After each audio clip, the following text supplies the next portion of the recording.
Մի քիչ պակաս է այս տարի, ոչ թե մի քիչ, շատ պակաս է, դա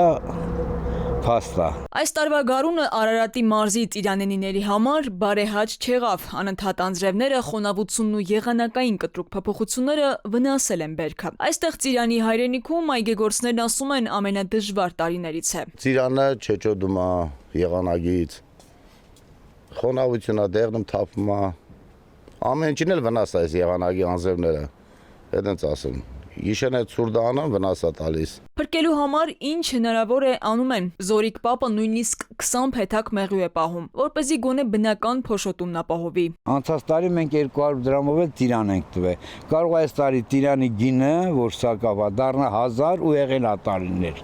700, 800։ Եթե նախորդ տարիներին միայն մեկ այգուց 7-ից 8 տոննա ծիրան էր արտահանվում, ապա այս տարի գյուղացիները հազիվ մեկ ֆուռ են կարողանում լցնել։ Մի քանի տնտեսությունները միավորվել են, որպեսզի ընդհանուր բերքով արտահանման ծավալ ապահովեն։ Առանձին ոչ մեկից բերքը չի լցնում մեքենան, ասում են արարատցիները։ Միացել են իրար, որ գոնե դատարկ չգնա։ Ծախսն էլ շատ է։ Եղել եմ Հոկտեմբերյանի կողմերն էլ, ելել եմ Աշտարակի կողմերն էլ, պակաս է, սակավա։ Միայն Ծիրանի դեղորայքի վրա ծախսված գումարը կես միլիոն դրամի է հասել։ Գյուղացիներն ասում են այս տարվա եկամուտը նույնիսկ ներդրված գումարը չի ծածկելու։ Էկոնոմիկայի նախարարությունից ժամին տեղեկացնում են, որ մշտադիտարկումներ են իրականացնում։ Քննարկվում են աջակցության տարբեր ծրագրեր գյուղատնտեսական ռիսկերի նվազեցման ու տնտեսվարողներին աջակցելու համար։ Տեղ կա խպածա, տեղ կա խպաշի։